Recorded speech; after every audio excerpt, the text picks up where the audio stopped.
Le voy a pedir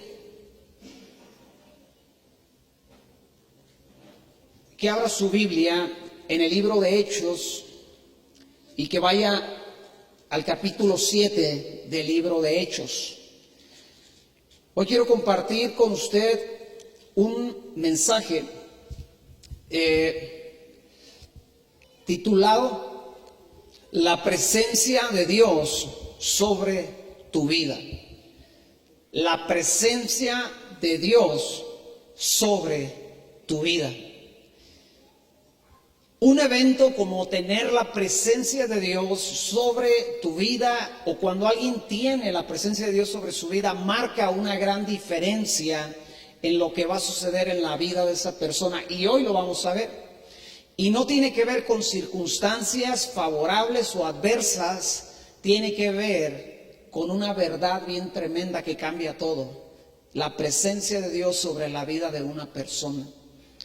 Y Hechos capítulo 7 se desarrolla en un contexto, escucha bien, antes de leer, la iglesia vive su primer crisis. ¿Cuál era la crisis? Que la iglesia comenzó a crecer en aquellos tiempos, pero hubo una bronca, diga conmigo, hubo una bronca entre los hebreos y los griegos que estaban disputando, estaban peleando, porque los griegos decían que las viudas de ellos eran descuidadas por la iglesia y que no estaban siendo atendidas de la misma forma que las viudas de los hebreos.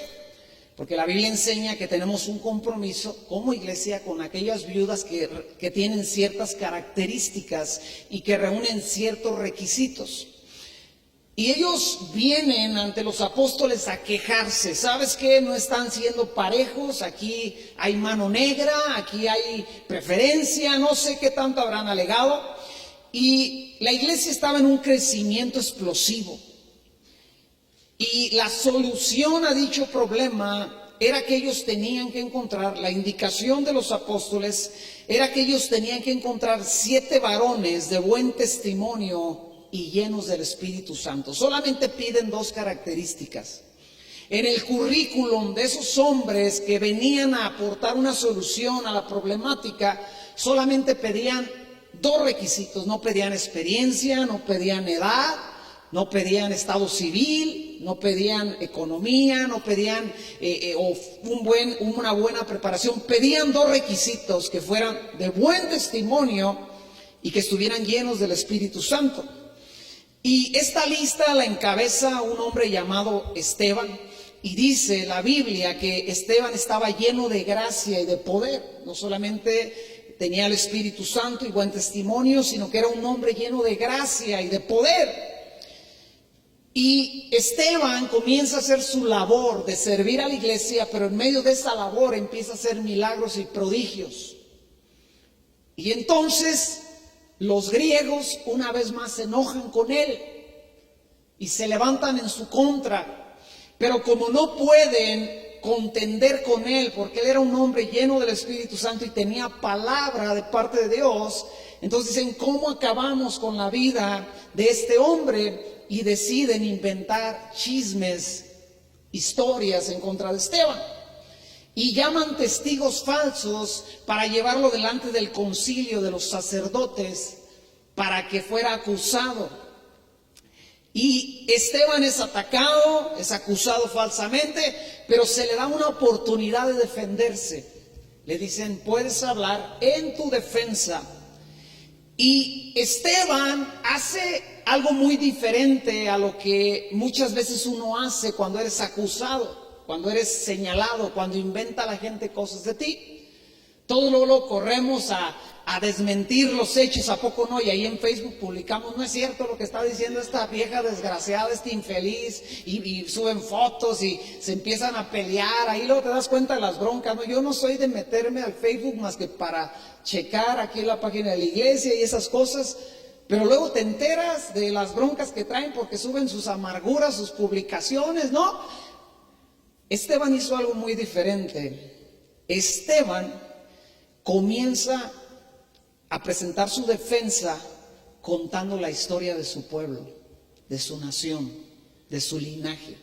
O sea, ni siquiera dijo: no es cierto lo que esta bola de mentirosos están diciendo. él se clava inmediatamente en la historia de su pueblo y comienza a hablar desde Abraham en adelante. Y ahí comenzamos a leer en el capítulo 7, verso 1 en adelante. Dice lo siguiente: el sumo sacerdote dijo entonces, esto es así. Y él dijo, varones, hermanos y padres, oíd. El Dios de la gloria apareció a nuestro padre Abraham estando en Mesopotamia antes que morase en Harán. Y le dijo, sal de tu tierra y de tu parentela y ve a la tierra que yo te mostraré. Entonces salió de la tierra de los caldeos y habitó en Harán, y de ahí, muerto su padre, Dios le trasladó a esta tierra en la cual vosotros habitáis ahora. Y no le dio herencia en ella, ni aún para sentar un pie, pero le prometió que se le daría en posesión y a su descendencia de él cuando él aún no tenía hijo. Y le dijo Dios así, que su descendencia sería extranjera en esta tierra y que los reducirían a servidumbre y los maltratarían por 400 años. Mas yo juzgaré, dijo Dios, a la nación de la cual serán siervos, y después de esto saldrán y me servirán en este lugar. Y le dio Dios el pacto de la circuncisión, y así Abraham engendró a Isaac, y le circuncidó al 8º día, e Isaac a Jacob, y Jacob a los 12 patriarcas. Verso 9. Los patriarcas, movidos por envidia, vendieron a José para Egipto, pero Dios estaba con él. Di conmigo, pero Dios estaba con él. Y ahí paro mi lectura porque esta frase a mí me reta. Esta frase es una frase muy importante para el creyente. Esta es una frase, es una de las frases que más debería de retar nuestra vida. Esta es la mejor característica que un hombre puede tener. Dios está con él. Dios está con ella. Esta debería ser nuestra característica a buscar en nuestro diario vivir, en nuestro cristianismo, en nuestro servicio a Dios, en nuestra vida diaria. Deberíamos de buscar, antes que otra cosa, ser hombres y mujeres que se les nota que Dios está con ellos. Pero ahora, ¿cómo? Yo sería un mal maestro si no te enseñara cómo es que puede un hombre llegar a tener la presencia de Dios de una forma palpable. Cómo es que una mujer puede en su vida cotidiana llegar a un punto donde es obvio y es notorio que Dios está con esa persona. ¿Cómo es que José logró tener esta característica? Escucha bien, es bien importante porque un hombre como Esteban, lleno de el Espíritu Santo, está hablando de otro hombre que vivió muchos años antes que él, que tenía esa misma característica. Y cuando tú hablas de hombres llenos del Espíritu Santo, tu corazón se enciende. El viernes estábamos en la oración aquí y estamos haciendo una dinámica muy chida, muy diferente y muy para provocar que la gente ore, se dé cuenta que puede orar. Y empezamos a ponernos de acuerdo a hablar, pero llegó el punto donde yo empecé a hablar de la iglesia primitiva y les dije, ellos oraban coordinados por el Espíritu Santo. Y cuando empecé a hablar de la iglesia primitiva, mi corazón se fue a otro nivel. Y les dije, ya está, estoy emocionado, nada. ¿Por qué? Porque la iglesia primitiva era una iglesia llena del Espíritu Santo, que Dios estaba con ellos de una forma palpable, visible e innegable. Entonces, cuando tú escuchas a un hombre como Esteban hablar de un José lleno de Dios, que tenía la presencia de Dios, sin duda el corazón de ese Esteban ardía. Nada más de pensar en la presencia de Dios que aquel hombre llamado José poseía. Pero bueno, José, para empezar, era un chavito de 17 años. Era el hijo menor de un padre que tuvo hijos con 4 mujeres y que su familia era una bola de conflictos. Hasta aquí pues no está chido. Empieza a ponerse algo chido cuando tú estudias la vida de José y resulta que era el favorito de su padre. Y su padre, para hacer notar que era su favorito, le da una túnica de colores, que en nuestra época estaría gacho porque pensarían que era del otro bando al traer su túnica de colores, ¿no? Fíjese cómo el diablo distorsiona las cosas que Dios ha usado para su gloria. El diablo llega y quiere hacer algo distorsionado y aberrado. Pero bueno, esa es otra historia. Y José había tenido un par de sueños donde Dios le permitió tener un sueño donde él está juntando manojos en el campo y resulta que su manojo se levanta y los manojos de sus hermanos se postran y sus hermanos le dicen: estás loco, estás chompeto, ¿cómo crees que eso va a pasar? Y de por sí no les caía bien con su túnica de colores, pues ahora menos con esos sueños. Tiene otro sueño donde la luna, el sol y las estrellas le hacen reverencia. Se lo cuenta a su padre y su padre le dice: está loco, te hizo daño la túnica de colores. Lo regaña, lo reprende. José era un joven lleno de ilusiones, pero hasta ahí la historia no nos dice que José contaba con la presencia de Dios. Contaba con muchas características, pero la Biblia no nos dice hasta ese punto de la historia que José tenía a Dios en su vida de una forma notable y palpable. Pero llegas a Génesis 39 y en Génesis 39, en el verso 2, en el verso 3, en el verso 21, en el verso 23 y luego te brincas al capítulo 41 de Génesis. Y resulta que en todos esos versos, esta es la frase que se dice de José. Te lo repito si estás tomando nota: Génesis 39:2, Génesis 39:3, Génesis 39:21, Génesis 39:23 y Génesis 41:37. Escucha lo que dicen de José. Jehová estaba con José. Jehová estaba con él. Jehová estaba con José. Otra vez, Jehová estaba con José. Y el 41:37 dice a través de la boca de Faraón que él estaba lleno del Espíritu de Dios. Ahora, ¿en qué condiciones estaba José cuando esto pasó? Cuando la primera vez que dice la Biblia que José, que Jehová estaba con José, él estaba como esclavo en la casa de Potifar. Y ya saben la historia. Él es vendido, se lo llevan a Egipto, llega a la casa de un funcionario muy importante llamado Potifar. Y ese Potifar estaba casado con una mujer que le echó los ojos a José y lo quería seducir. Ya sabemos esa historia. Y lo acusa, como no se le hizo, lo acusa de haberla querido abusar, se lo llevan a la cárcel. Y en la cárcel, la misma palabra, la misma frase, Jehová estaba con José. O sea que déjame decirte que no importan las circunstancias que el cristiano atraviesa, no importa si es un buen tiempo o un mal tiempo, la presencia de Dios se debe notar en el creyente en todo momento. En los tiempos buenos, en los tiempos malos, en los tiempos de victoria, en los tiempos de derrota, en los tiempos de gozo y en los tiempos de tristeza. Di conmigo: se me debe notar la presencia de Dios. Dile al que está a tu lado: se te debe notar la presencia de Dios. Pero ¿dónde comenzó todo esto? En Génesis 37 encontramos la forma donde José encontró la presencia de Dios.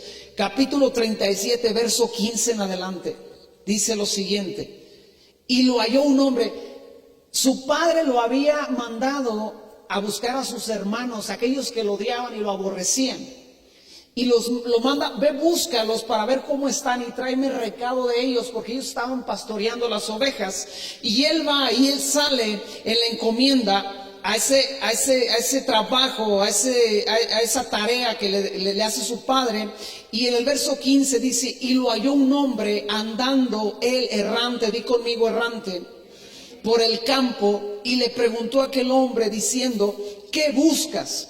José respondió: busco a mis hermanos, te ruego que me muestres dónde están apacentando. Aquel hombre respondió: ya se han ido de aquí. Yo les he oído decir: vamos a Dotán. Entonces José fue tras de sus hermanos y los halló en Dotán. Cuando ellos lo vieron de lejos, antes de que llegara cerca de ellos, conspiraron, di conmigo, conspiraron contra él para matarle. Estamos hablando de una familia, O sea, usted tiene que ser crudo en esta historia. Sus propios hermanos no querían darle una recia, no le querían dar pamba, querían matarlo. Dígame si esta familia no tenía problemas muy serios. Pero fíjese, continuamos. Y dijeron el uno al otro: he aquí, viene el soñador. Ahora pues, venid y matémosle y echémosle en una cisterna y diremos: alguna mala bestia lo devoró, y veremos qué será de sus sueños. Cuando Rubén oyó esto, lo libró de sus manos y dijo: no lo matemos. Y les dijo Rubén: no derraméis sangre, echarlo en esta cisterna que está en el desierto, y no pongáis mano en él, por librarlo así de sus hermanos, para hacerlo volver a su padre. Sucedió que cuando llegó José a sus hermanos, ellos quitaron a José su túnica, la túnica de colores que tenía sobre sí, y le tomaron y le echaron en una cisterna, pero la cisterna estaba vacía, no había en ella agua. Y se sentaron a comer pan, y alzando los ojos miraron, y he aquí una compañía de ismaelitas que venía de Galaad, y sus camellos traían aromas, bálsamo y mirra, e iban a llevarlo a Egipto. Entonces Judá dijo a sus hermanos: ¿qué provecho hay en que matemos a nuestro hermano y encubramos su muerte? Venid y vendámosle a los ismaelitas, no sea que nuestra mano sobre él, porque él es nuestro hermano, nuestra propia carne. Y sus hermanos convinieron en él. Y cuando pasaban los ismaelitas, mercaderes, sacaron ellos a José de la cisterna y lo trajeron arriba y le vendieron a los ismaelitas por 20 piezas de plata, y llevaron a José a Egipto. Qué buena onda eran sus carnales, ¿verdad? Esos no eran como mis hermanos cuando yo estaba en la primaria. Yo tuve el privilegio de que yo iba en primero y tenía un hermano en cada salón de ahí para adelante. Y con los de mi salón yo me la rifaba, órale recio, me trompeaba. Pero cuando uno de ellos iba por su carnal, que iba en tercero, en cuarto, en quinto, en sexto, yo le decía: pues para todos tengo infelices. Y me iba por el que le correspondía a ese chavo que me la quería partir, porque yo me la había rifado con su carnal. Esos no eran tipos así. Eran tipos que traían tirria desde muy pequeños contra este chavo, contra este joven, que también él tenía la culpa porque era un presumido y un fresota, y ahorita lo vamos a ver. Era un hostigoso y un nefasto hasta cierto punto. Pero ¿cómo llega José a encontrar esa presencia de Dios que se le notaba en su vida? Escucha, número uno, dice que él se extravió. ¿Tú has notado, te diste cuenta que nosotros no venimos a Dios hasta que nos sentimos bien perdidotes? ¿Notaste eso? Que tú no estabas como en la mejor ubicación de tu vida, diciendo todo está chido, así que como todo está chido voy a ir a Dios. La neta es que la mayoría de nosotros, el gran promedio del cristiano, viene a Dios porque está perdido, se siente extraviado en la vida. Un día un conocido que yo tengo que le tira a los cristianos, dice: pues las iglesias cristianas es refugio de puros ex bebedores, ex drogadictos y gente con un montón de problemas, y ahí van y se refugian. Le dije: pues sí, ¿cómo te lo niego? Empezando por mí, pregúntame el borrachote que era. ¿Cómo me trajeron de Aguilita mis amigos por toda la avenida Madero? ¿Por qué no me llevaron por una de las calles de al lado? Fíjese cómo es el asunto. Ahí me traen de Aguilita, bien borracho, por la avenida Madero a las 8 de la noche y no había contingencia. Eran aquellos días, le estoy hablando hace 20 y tantos años, 25, 26 años. Y escúchame, todos, la mayoría de nosotros comenzamos a encontrar la presencia de Dios porque estábamos extraviados. De hecho, más bien Él nos encontró a nosotros. Esto lo dice el versículo 15. Pero el verso 23 dice que Él llegó con sus hermanos y que le quitaron su mantito. ¿Y usted cree que le dijeron, a ver, date la vuelta, carnalito, y jala tu manita? No, hombre, esos vatos, yo no me quiero imaginar la pela que le pusieron. En mi casa también había la otra cara de la moneda, ¿verdad? En la escuela me defendían mis hermanos, pero en la casa era tiro con ellos. Y había los dos para arriba, para eso sí me podía dar el cierre con ellos, ahí medio me podía defender. Ya de ahí para arriba ni le buscaba, ahí corría. O ahí buscaba a mi papá y mamá que me defendieran. Ya del cuarto para arriba ya yo no le entraba. Y ellos llegaron y le dieron una pela. No dice la Biblia, pero usted tiene que entender que así sucedió. Le dieron su licuadora, sus cachetes, lo querían matar. Usted se imagina el odio que había en su corazón por ese chavo. Entonces, número 2, ¿qué le pasó a José antes de encontrar la presencia? Fue despojado de su gloria, de su identidad, de su seguridad y de su comodidad. ¿Cuál es la gente más difícil de alcanzar por Dios? Escucha, la gente que tiene su propia gloria, su propia sabiduría, conocimiento, que todo está bien en su vida, que todo marcha bien, y ellos dicen, sí creo en Dios, pero ¿para qué voy a una iglesia? ¿Para qué oro si todo está bien? Si Él ya está conmigo. Y Dios le dijo a José, bueno, hijo, voy a tener que quitarte toda tu gloria para que puedas encontrar mi presencia. Y eso si usted ha notado algo similar, nos pasó a nosotros. Se nos acabó lo machín, se nos acabó esto, la influencia, se nos acabó el golgorio que nos sentíamos y los meros perrones, y de repente nos dimos cuenta que sin Dios no éramos nada. Porque la vida muchas veces nos despojó. Y ahí es donde Dios vino y dijo, bueno, ahora que estás encuerado, te voy a cubrir con mis alas de amor. ¿Qué más pasó? En el verso 24, conoció los abismos de la vida. Dice la historia que lo metieron a una cisterna. Usted tiene que preguntar, ¿por qué no lo amarraron a un árbol? ¿Por qué no lo amarraron así? Con los pies y manos así, lo dejaron ahí tirado en la tierra. No, lo meten a una cisterna. Usted tiene que entender que esto nos habla de cuando la vida nos lleva a las profundidades del abismo, donde no te queda otra cosa que clamar a Dios. Y en ese abismo conoció la sequedad. ¿Por qué? Porque lo metieron en una cisterna que estaba seca. La cisterna en la Biblia representa la provisión, la abundancia de Dios, el sustento de Dios, el cuidado de Dios. El agua representa la vida, y ahí lo meten en una cisterna seca y él experimenta la sequía espiritual en la cual vivía, pero que era cubierta por su túnica de colores. Era cubierta porque cada 8 días iba al antro y se sentía bien y tenía membresía, y no lo hacían formar porque lo conocían que era hijo de papi, y entonces entraba, y esa túnica no lo dejaba entender y ver la sequía espiritual que había en su vida, el hueco que había en su corazón que solamente Dios podía llenar. Entonces llega el día donde le quitan el manto, le dan su arrastrada, lo meten a la profundidad de la vida, lo meten a la sequía espiritual y real en la cual él vivía. Y dice la palabra de Dios que mientras ese tipo estaba ahí sin saber qué iba a hacer de su vida, los otros se sentaron a comer. Díganme si no era una bola de infelices. Usted tiene una pena y ni come. Se le va el hambre. Usted se amarga y deja ahí el plato y se para bien indignado de la mesa.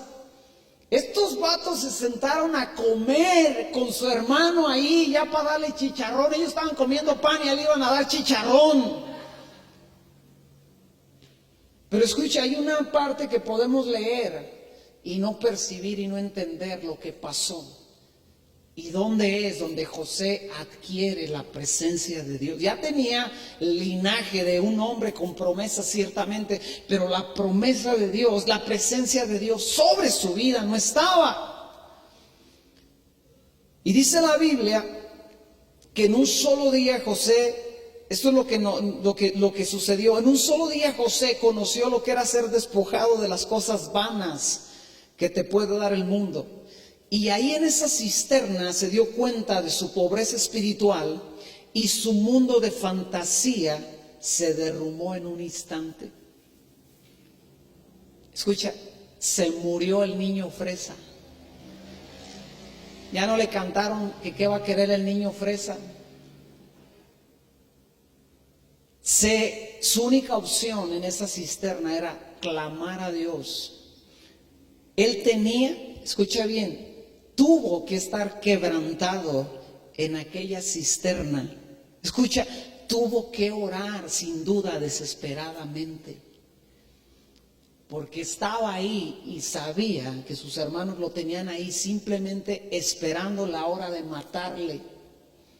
Y su hermano, el más buena onda, dijo, bueno, no seamos gachos, vamos a venderlo. Esa fue el buena onda. Pero escucha, en el verso 25... hay un detalle que podemos pasar desapercibido. Dice, y se sentaron a comer pan, y alzando los ojos miraron, y he aquí una compañía de ismaelitas que venía de Galaad, y sus camellos traían aromas, bálsamo, mirra, e iban a llevarlo a Egipto. Todo esto pasa cuando hay en un pozo un hombre, un chavo de 17 años, clamando a Dios, buscando a Dios como nunca lo había buscado. No estaba su papá para defenderlo, no estaba su túnica de colores que lo hacía diferente, no había nada ahí que pudiera salvarle el pellejo. Lo único que podía hacer era orar. Tú me dirás, la Biblia no dice eso, pero ¿tú qué harías? No había celular para que le hablara a la policía. Y no había Facebook para que publicara.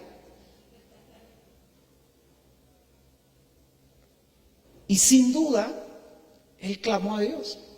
Pero escucha bien, dice la Biblia, que sus hermanos alzaron sus ojos y vieron una compañía de ismaelitas que venían de Galaad. Y curiosamente, casualmente, la carga que ellos llevaban era aromas, bálsamo y mirra. ¿Sabes para qué se usaban esas cosas? Para ungir lo que fuera, para perfumar algo, obviamente, para hacer presentable eso. En el Antiguo Testamento, cuando un sacerdote iba a ser puesto como tal, lo ungían con aceite, lo ungían con una unción preparada que tenía un aroma muy peculiar y muy especial. El aroma representa la presencia de Dios sobre la vida de una persona para algo especial y específico. Cuando un rey iba a ser puesto como rey, el profeta tenía que derramar aceite sobre su cabeza, ungirlo, bañarlo literalmente. No era una gotita, no era el pomito de aceite chiquito, lo vaciaban literalmente y quedaba empapado y le descendía, como dice el Salmo 133, por su cabeza y por la barba. Y ahí usted encuentra representado lo que estaba pasando en aquella cisterna. En aquella cisterna Dios estaba viniendo sobre la vida de ese joven de 17 años que no tenía otra opción y no tenía otra salida más que la mano del Señor. Y literalmente ahí le pasó lo que dice el Salmo 121. Alzaré mis ojos a los montes, ¿de dónde vendrá mi socorro? Mi socorro viene de Jehová, que hizo los cielos y la tierra. ¿Usted cree que es casualidad que sucedió este acontecimiento y que la Biblia nos lo describe y que la Biblia nos da detalles? Cuando la Biblia hace eso, usted no puede leerlo sin pararse y tratar de entender qué le está diciendo la Biblia. ¿Por qué la Biblia no simplemente dice y lo vendieron y ya, y omite tanta bronca, lo sacaron de la cisterna y lo vendieron, y se brinca el paso donde unos hombres que venían de Galaad, ismaelitas, traían aloe, incienso y mirra? La Biblia nos está queriendo decir algo ahí, y ahí es donde uno para y le dice: Espíritu Santo, hazme entender. Pero escucha, venían de Galaad. ¿Qué tiene que ver? ¿Por qué no venían de otro lado? Es casualidad, en Dios no hay casualidades. Venían de Galaad. Acompáñame a Génesis capítulo 31. ¿Qué tiene que ver este lugar? ¿Qué tiene que ver este nombre?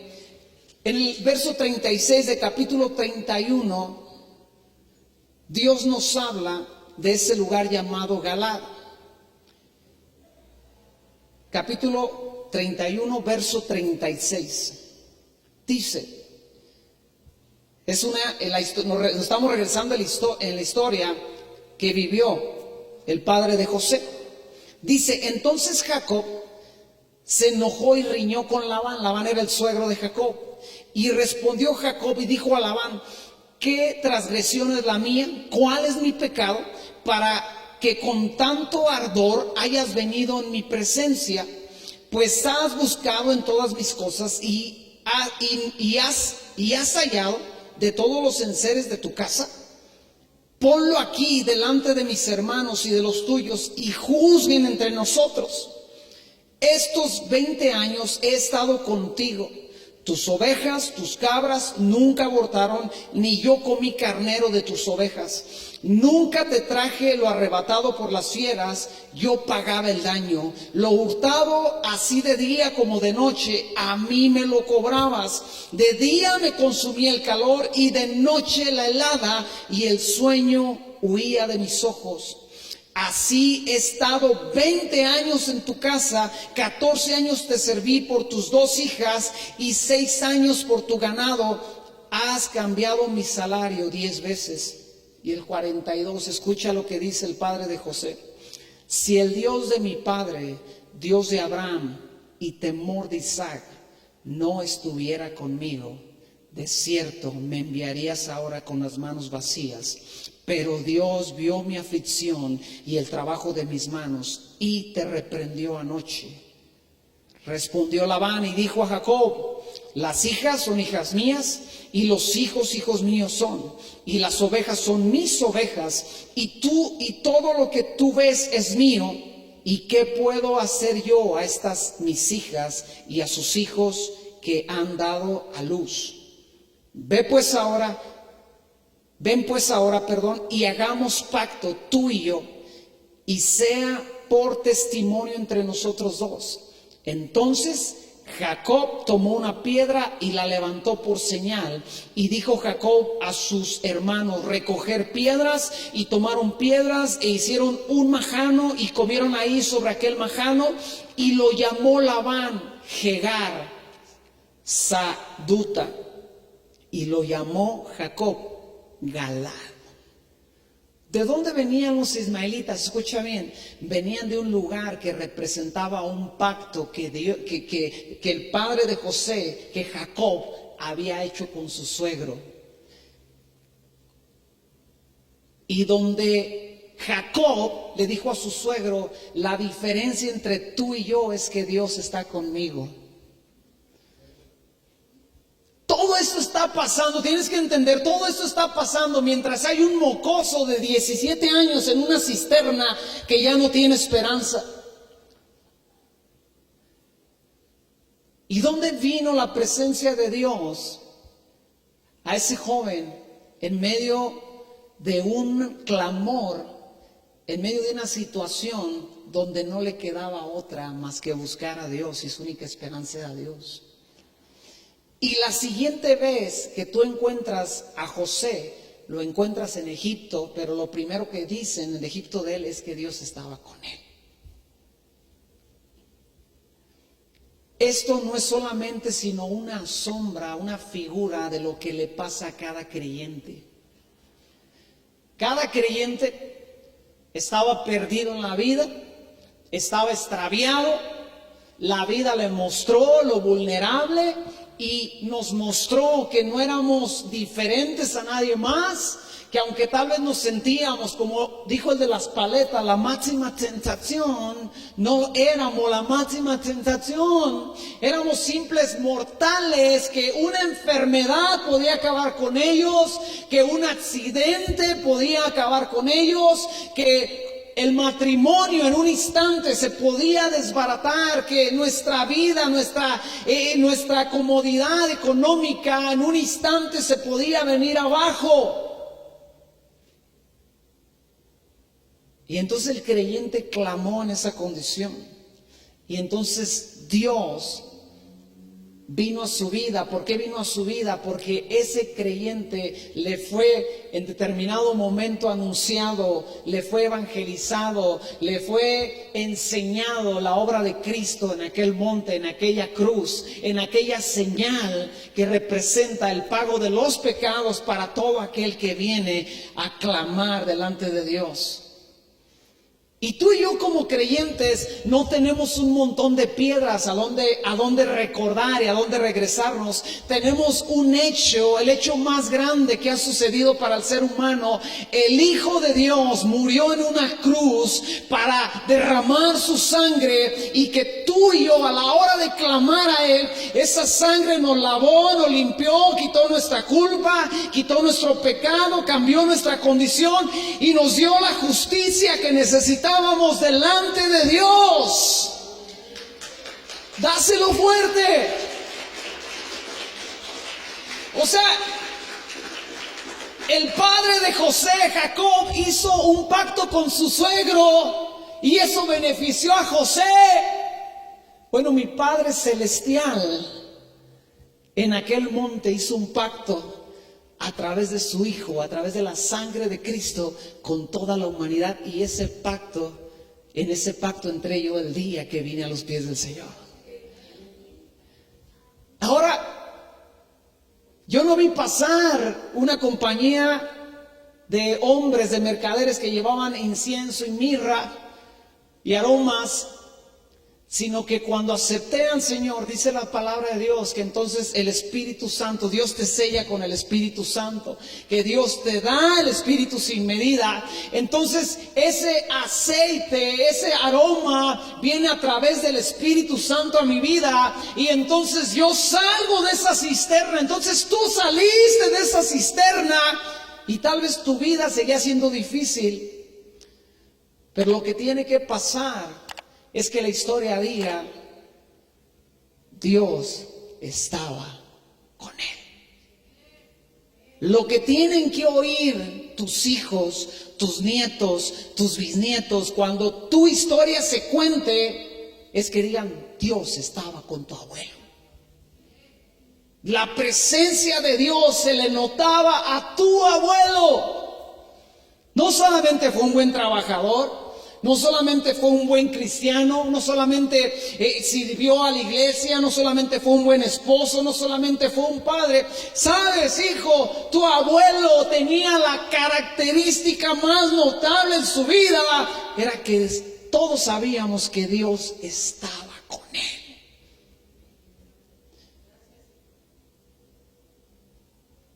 Pero todo eso vino a través de un cuadro muy bonito y muy agradable. Y aquí es donde la teoría de los que no sufren, que no más sufrimiento, no cabe. Porque la presencia de Dios ya estaba con José, pero sin embargo se lo llevaron a Egipto. Y sin embargo llegó a ser un sirviente, de ser el de la túnica de colores, ahora era la chacha de Potifar. Pero Dios estaba con él. ¿Y sabe qué es lo que muchas veces el nuevo evangelio quiere enseñar? No, mira, ven a Cristo y ya no vas a tener broncas. Creo que ese evangelio no lo vivió José, ni lo vivieron los apóstoles, ni lo vivió Esteban. Ellos vivieron un evangelio, un mensaje donde venía la presencia de Dios a su vida, y aunque todo tal vez seguía marchando de una forma difícil, la presencia de Dios era más notable que nunca en su vida en esos tiempos difíciles. Muchos, voy a ser muy cruel ahorita, muchos cristianos están orando y esperando con ansias que la vacuna contra esta enfermedad llegue, cuando más que nunca tenemos la oportunidad de que el mundo vea la presencia de Dios en la iglesia. Y va a llegar la vacuna, sin duda va a llegar, y qué bueno. Pero ¿dónde está tu confianza? ¿Dónde está tu fe? ¿Dónde está la presencia de Dios en tu vida? Lo he dicho y lo vuelvo a decir, yo creo que si hablásemos con alguno de la iglesia primitiva el día de hoy, tuviéramos un encuentro y le dijéramos, como iglesia, ¿por qué están orando? ¿Cuál es su petición el día de hoy? Estamos orando que la vacuna contra el COVID salga pronto para poder una vez más estar todos vacunados y ya poder venir todos a la iglesia. Yo creo que él diría, no manches. Entonces nosotros hubiésemos orado que César se muriera porque nos estaba matando. Pero ellos oraban, danos de nuevo para predicar tu palabra. Nunca oraron, mata a César. Nunca oraron, Señor, que no nos persigan. Ellos oraron, mientras nos persiguen, danos de nuevo. Y entonces el lugar donde estaban orando tembló. Y yo creo que no me acabaría la carrilla con ese hermano. Pues sigue orando, porque nuestra oración debería ser, Señor, danos de nuevo, ¿qué es de nuevo? Pantalones y valor para predicar la palabra de Dios.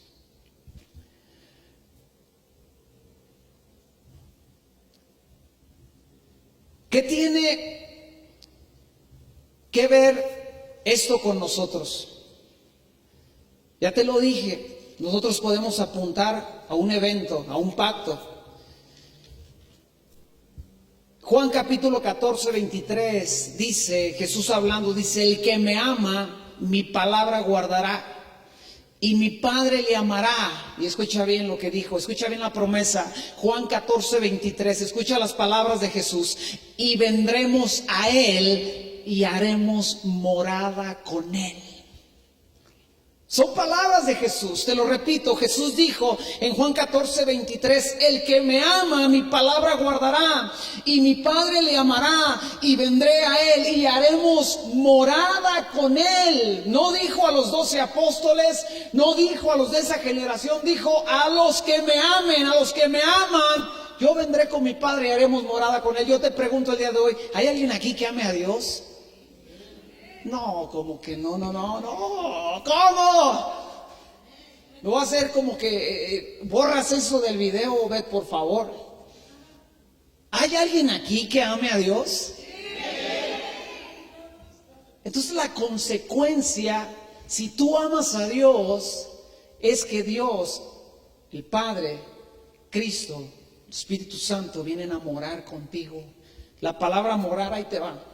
La palabra morar en el original es la palabra moné, y es quedarse, es residencia, pero viene de otra palabra que es la palabra menó, y es quedarse en un lugar, en un estado, en una relación. Escucha bien, hacer una escala, esperar, morar, durar, permanecer, vivir. En otras palabras, Dios hizo una escala en tu vida el día que tú clamaste a Él y dijo, aquí nos quedamos, Padre. El Espíritu Santo andaba moviéndose en medio de la tierra cuando de repente un loco de aquí por la cancha de fútbol, ¿verdad? Clamó a Él y Cristo le dijo al Padre, aquí nos quedamos. El Espíritu Santo les dijo, aquí nos quedamos a vivir en esta casa, en esta vida. Porque este hombre ha decidido amarme, porque esta familia ha decidido amarme. Y Dios literalmente hizo un plantón en tu vida. Yo conozco una familia que hace poco tuvo una visita de un mes, de 3 personas, de otros familiares. Y cuando tú ibas a su casa, era obvio que esa familia estaba viviendo otra dinámica por 3 personas que habían, por decirlo así, con mucho amor y respeto, habían invadido su casa. Invadieron su cocina, su baño, sus cuartos, sus camas, sus espacios, sus tiempos. Un plantón de esos te hizo Dios, te hizo el Padre, el Hijo y el Espíritu Santo en tu vida. Y se quedó ahí no por un mes, por el resto de tu vida. Y ya luego te va a pagar, porque como tú lo estás alojando a él ahorita, él te está preparando una morada y él te va a llevar para allá una eternidad. Así que la única forma de acabar con esa visita es que peles, que te mueras, que expires, que te lleve la pandemia y entonces ya vas allá y te la cobras con Dios, que está preparando un lugar. Como dijo Jesús en el Evangelio de Juan, me voy y voy a prepararles morada. Señor, ya tenemos ganas, pero no jales. Con paciencia. Entonces, amados hermanos, tenemos que entender que hay evidencias de que Dios está con alguien. ¿Cuáles son las evidencias de que Dios está con una persona? Escucha, te comparto lo que le pasó a José. En Génesis capítulo 2, Génesis capítulo 39, verso 2, dice lo siguiente de José cuando Dios estaba con él. 39, 2 y 3 dice, mas Jehová estaba con José y fue varón próspero. Di conmigo, fue varón próspero. Y estaba en la casa de su amo el egipcio, y vio su amo que Jehová estaba con él y que todo lo que él hacía, Jehová lo hacía prosperar. Di conmigo, prosperidad.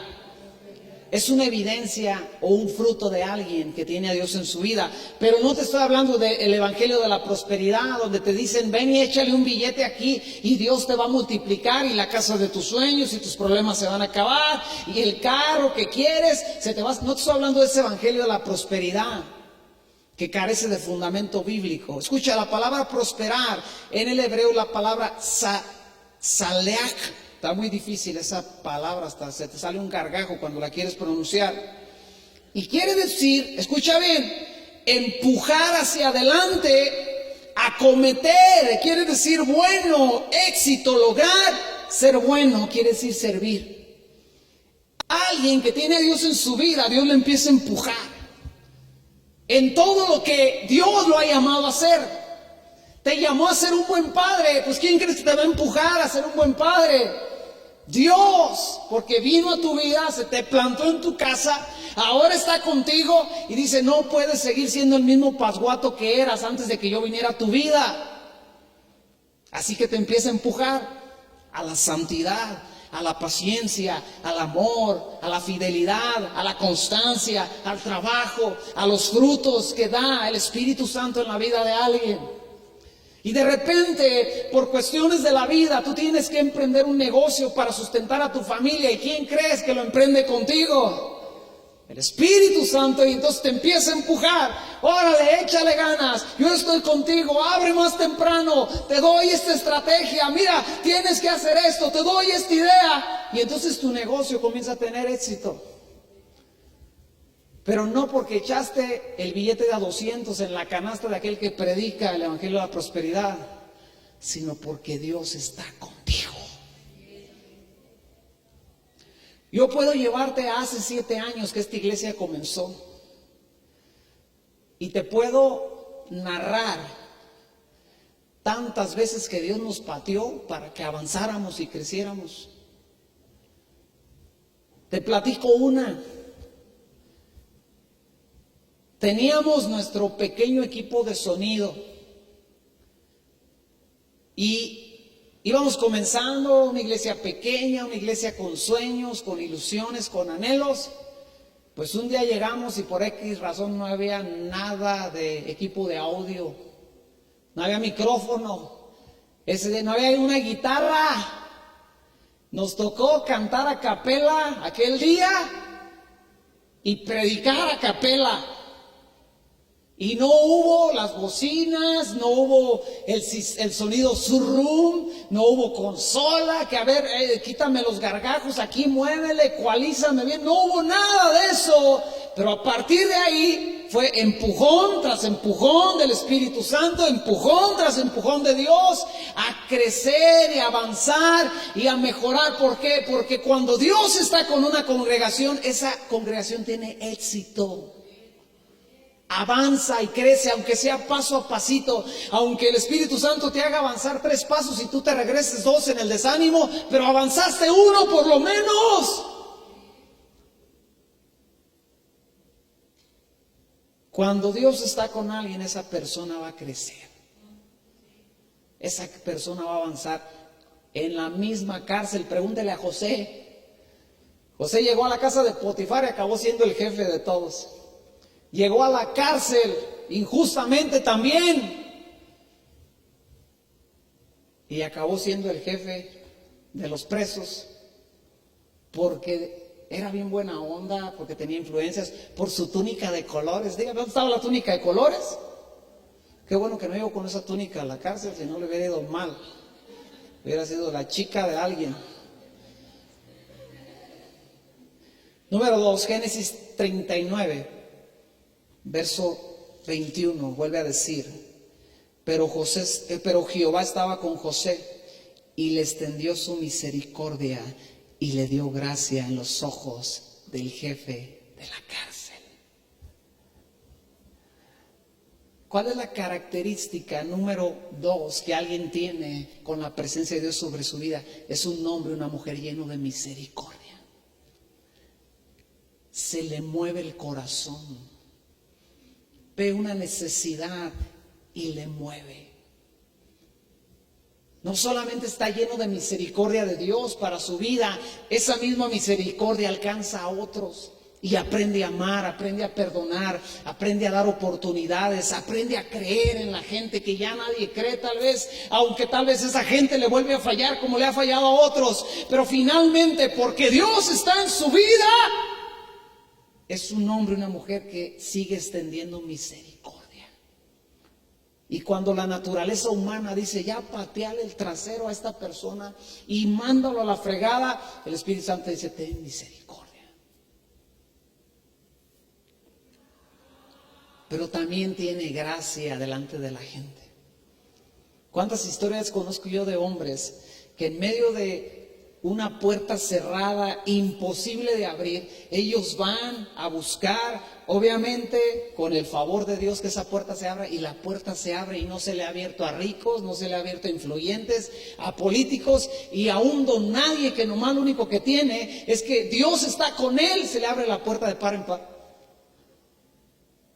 Dios te da gracia delante de la gente. Pero número 3, Génesis 41. Verso 16 dice lo siguiente acerca de José. Respondió José a Faraón diciendo, no está en mí, Dios será el que dé respuesta propicia a Faraón. Otra cosa, número 3, que tiene un hombre, una mujer, que Dios está con él, es que tiene revelación. Tiene revelación, no necesita, escucha bien, alguien que conoce a Dios no necesita que todo el tiempo le estén diciendo qué hacer. Dios le revela lo que tiene que hacer. Dios le habla, Dios le dice, Dios le indica lo que tiene que hacer.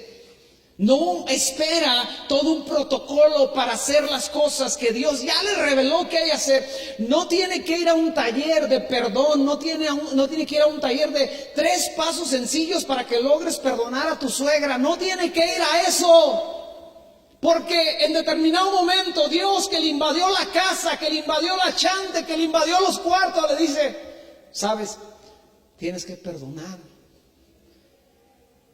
Y no solamente se lo dice, se lo revela en el corazón. Y ese hombre, esa mujer que trajo al suegro, a la suegra, al pariente, al vecino, al ex o a quien fuera, al abuelo, a la abuela, atravesado por varios años, de repente le cae la revelación y nadie fue al psicólogo y ni el psicólogo lo hizo caer en razón. Y de repente dice, ¿sabes? Tengo que perdonar. Porque un hombre, una mujer que tiene la presencia de Dios, tiene revelación. Di conmigo, ¿debo de tener revelación? Si es que Dios está conmigo. Pero número 4, no solamente eso, 41:40 dice lo siguiente: tú estarás sobre mi casa y por tu palabra se gobernará todo mi pueblo, solamente en el trono seré yo mayor a ti. Un hombre que tiene a Dios en su vida comienza a tener autoridad. Una mujer que tiene a Dios en su vida comienza a tener autoridad en su propia vida, en la vida espiritual y muchas veces aún en la vida de otros. Nos topamos una vez con una mujer bien endemoniada, juntamente con mi esposa. Nos llevaron una mujer que tenía no sé cuántos demonios. Y esa mujer endemoniada se manifestaba cuando empezábamos a orar por ella.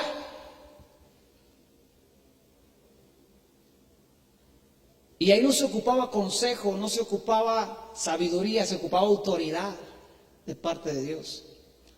Y recuerdo a esa mujer manifestándose y burlándose de mí mientras yo oraba. Y recuerdo que en medio de esa situación, algo horrible, algo diabólico, hasta en los aromas, empezamos a ministrar y se soltaba un olor rancio, a cedo, a podrido. Y esa mujer comenzaba a manifestarse, se burlaba de mí. Y recuerdo esa vez que le acerqué mi cara a sus ojos y le dije, mírame, soy un hijo de Dios, el Dios Altísimo es mi Padre y me ha enviado a echarte fuera de esta mujer. Y entonces volteó los ojos, entonces chivió el diablo, porque sintió la autoridad que Dios le da a sus hijos. Entonces, varón, déjeme, le doy un consejo. Cuando esa mujer lo vea con ojos de endemoniada, usted vaya y verle la cara y le, soy un hijo de Dios y Dios me da autoridad. Y se le van a voltear los ojos de endemoniada. Porque una persona que tiene a Dios en su vida tiene autoridad. Autoridad delegada. Ahora también, un paréntesis, y camina bajo autoridad. Número 5, Génesis 41:39. Y dijo Faraón a José, pues que Dios te ha hecho saber todo esto y no hay entendido ni sabio como tú. Un hombre y una mujer que tiene Dios en su vida comienza a tener sabiduría. Comienza a conducir su vida con sabiduría. Comienza a aportar sabiduría a la vida de otros. Comienza a ser un trabajador que ahora tiene sabiduría para su patrón y un buen consejo.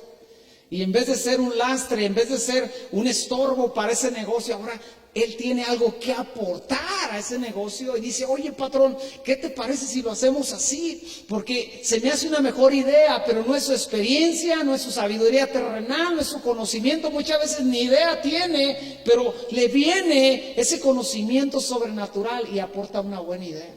Y aquel negocio comienza a ser mejor de lo que era, porque ahora hay un hijo de Dios trabajando ahí que tiene sabiduría. ¿Por qué? Porque se fue a estudiar a un instituto, porque tomó paso 1, 2 y 3 para tener éxito en la vida. No, porque fue a un taller. No, porque Dios está en su vida, porque estuvo en una cisterna, estuvo en el abismo, no le quedó de otra más que recordar la obra de la cruz y decir, Dios, ven, sálvame, dame vida.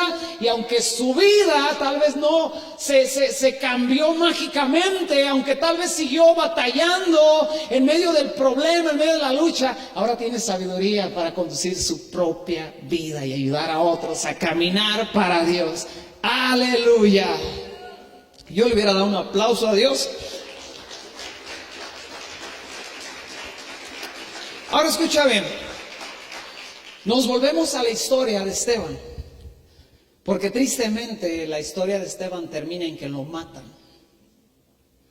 Esteban, te repito, encabeza la lista de 7 hombres llenos de buen testimonio y llenos del Espíritu Santo, que estaban ahí para cambiar el rumbo, la problemática de la iglesia de aquel tiempo. Iban a marcar una diferencia. Pero escucha, ¿quién se levantó en contra de Esteban? Dice en Hechos capítulo 6, déjame llegar, vete al libro de Hechos capítulo 6 y vamos a leer rápidamente quién se levantó en contra de Esteban. Dice así, en el capítulo 8, en el capítulo 6, verso 8. Y Esteban, lleno de gracia y de poder, hacía grandes prodigios y señales entre el pueblo. Entonces se levantaron, fíjate quién se levantó en contra de Esteban, unos de la sinagoga llamada de los libertos y de los de Cirene, de Alejandría, de Cilicia y de Asia, y disputaban con Esteban. O sea, los de la bronca, los que mataron, los que querían matar al hombre lleno de Dios, lleno de poder, lleno de sabiduría, lleno del Espíritu Santo, eran unos hombres, unas personas que se congregaban en una sinagoga llamada los libertos. ¿Quiénes eran los libertos? Escucha, yo estoy investigando quiénes eran los libertos, porque esta sinagoga tenía por nombre los libertos. Escucha, los libertos era un grupo de judíos que al parecer habían sido esclavos en Roma, y fue tras su liberación que edificaron una sinagoga en Jerusalén. Como característica, ellos no hablaban hebreo, sino griego. O sea, ahí te va. ¿Quién se levantó en contra de Esteban? Los religiosos traumados. Estaba ahí el hombre, lleno de poder, de gracia, lleno del Espíritu Santo, haciendo señales y prodigios. Y a los que no les gustó, fue aquellos que estaban traumados porque habían sido llevados como esclavos a Roma, y en Roma habían adquirido las ideas de Roma, porque Roma era el imperio más grande. Roma era el dominio, Roma era lo máximo, era la máxima tentación, como el de las paletas, pues Roma. Entonces estos tipos quedaron traumados, quedaron sin poder superar sus ideas, sus influencias que fueron adquiridos en Roma, sus temores, y fundan una congregación donde había puros como ellos. O sea, eran personas religiosas, iban a una congregación, iban a una sinagoga. Número 2, se levantan en contra de Esteban los de Cirene. ¿Quiénes eran esos? Cirene era una antigua ciudad griega, la más importante de las 5 colonias griegas de la región. En esta ciudad nacieron numerosos matemáticos, filósofos y geógrafos. ¿Quiénes se levantaron en contra del hombre de Dios, del hombre que tenía la presencia de Dios? Los que tenían conocimiento terrenal, los que estaban preparados. Por cierto, Esteban, ¿tú qué eres ahí en tu iglesia? Pues soy el que hace los mandados, el que entrega las despensas a las viudas. Oh, ¿no eres el obispo? No. De hecho, los obispos me nombraron diácono, y diácono quiere decir un mesero, uno que sirve las mesas. Y mi labor, mi trabajo es repartir las despensas que nos dio los de la funeraria latino para la iglesia, y cuidar que se repartan bien, se repartan parejo y nadie se lleve 2 y que ninguno se quede cucho. Ese es mi papel nada más. Pero de pasada vi un enfermo y lo sané, de pasada vi un muerto y lo resucité, de pasada vi una persona endemoniada y la liberé. Ese era Esteban. Y entonces una persona que venía de una ciudad filosófica, donde los grandes hombres se preparaban, dice: ¿y a qué te dedicas? Pues soy macuarro. Doy clases en línea. Pon el título que tú quieras. O sea, Esteban no era la máxima tentación ni en la vida ni en la iglesia, y eso ofendió a la gente preparada. ¿Quién se levantó en contra de Esteban? Los religiosos preparados. Esteban, ¿nunca fuiste al instituto? Pues no. De repente me topé con Dios en una cisterna, y Dios vino a mi vida, me llenó de su Espíritu Santo, y puso en mi corazón la revelación de que tengo que servir en la iglesia. Y me dio autoridad y me dio poder para sanar y me dio humildad y me dio sencillez, pero sigo siendo el macuarro 3 semanas. Se ofendieron los tipos. ¿Quién se levantó? Los de Alejandría. Número 3, ¿quiénes eran los de Alejandría? Alejandría era la segunda ciudad más importante de Egipto, fundada por Alejandro Magno, Alejandro el Grande. En 331 antes de Cristo. Es una estratégica reunión portuaria. Se convirtió en pocos años en el centro cultural del mundo antiguo. ¿Quién se levantó en contra de Esteban? Los religiosos que buscaban estar a la moda y buscaban la grandeza.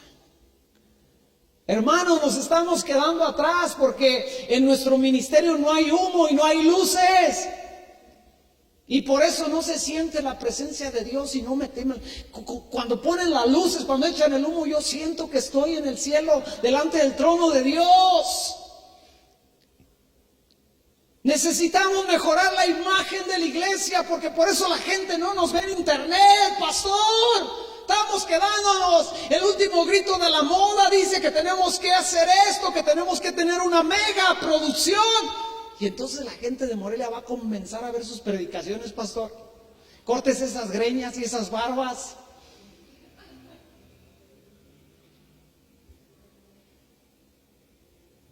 Se levantaron en contra de un mover genuino de Dios aquellos religiosos que buscaban la grandeza. Y número 4, los de Cilicia. ¿Quiénes eran los de Cilicia? Era una zona costera de la península de Antola y fue una entidad política en la época romana. ¿Quién se levantó en contra de Esteban? Los políticos, los religiosos políticos. Los que le decían a Esteban, nunca tomaste un curso, ¿verdad?, de homilética y hermenéutica.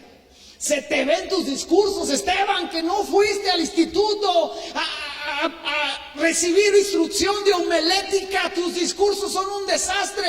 Tus discursos duran más de 40 minutos y la homilética dice que solamente puedes predicar 40 minutos porque si no, la gente se duerme. A mí me vale lo que diga la homilética. Yo he visto que a veces a los 5 minutos la gente se te duerme. Hasta se acomodan. Y los ojos hacen cosas raras. Algunos cuando están, de aquí veo todo, eso que no hay plataforma y de todo me los quebro.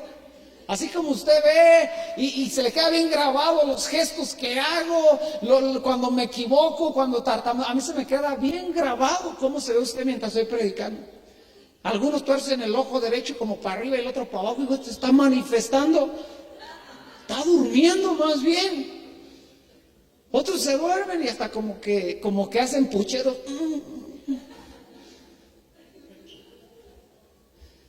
Esteban no llenaba el nivel que le pedían los políticos que buscaban influencia. Esteban, ¿de dónde vienes? ¿Quién es tu papá? Pues no. No tienes dinero, no tienes influencia, no tienes una palanca ahí en gobierno, ¿no? Pero escucha bien.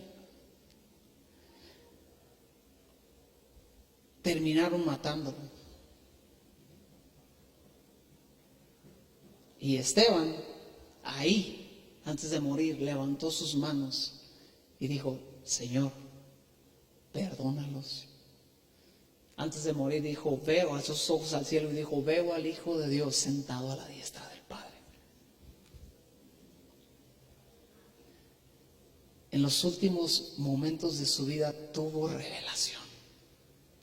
No tuvo influencia, no tuvo conocimiento, no tuvo un alcance político, no tuvo preparación, tuvo la revelación más grande que un hombre puede tener.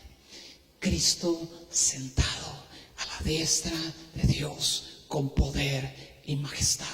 Eso cambia todo, porque el día que Él venga no vendrá como cordero, vendrá como el Rey de los reyes y Señor de los señores. Y todo aquel que le haya invocado pasará a vivir una eternidad con Él. Pero aquellos que han buscado la gloria terrenal, aquellos que han basado su vida en la sabiduría terrenal y que han ido en contra de aquello que mueve el Espíritu Santo, aunque sea en una forma, en un vaso austero, en un vaso de barro, ellos se pararán delante del Rey de Reyes y tendrán que rendir cuentas. Amada iglesia, termino con esto. La iglesia primitiva nunca dependió de sabiduría, nunca dependió de conocimiento, nunca dependió de experiencia, de influencia, nunca dependió de que el gobierno estuviera a su favor, nunca dependió del dinero, dependió de una cosa: la presencia de Dios en medio de ellos. Era todo.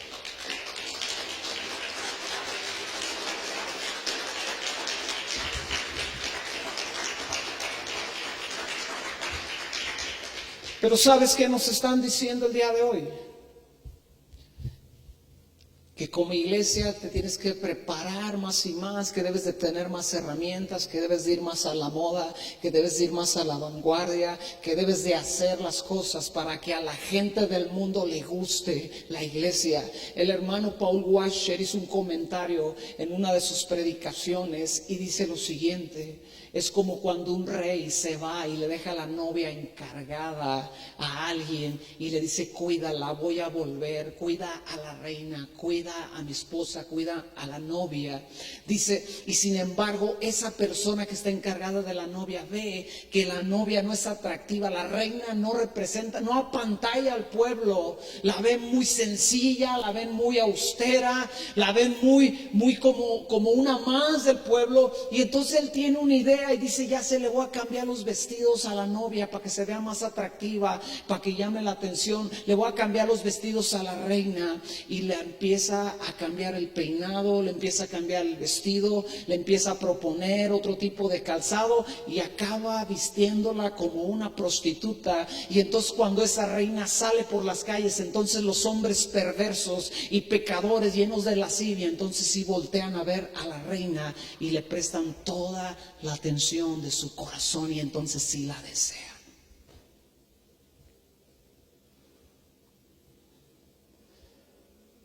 Y a la iglesia primitiva no le importaba más que una sola cosa: ser la iglesia que oraba, se guardaba, predicaba, esperando a que su Señor viniera por ella. Y en su corazón anhelaban que la siguiente generación que se levantara dentro de su iglesia buscara las mismas cosas: la presencia de Dios en medio de ellos. Nos ponemos de pie.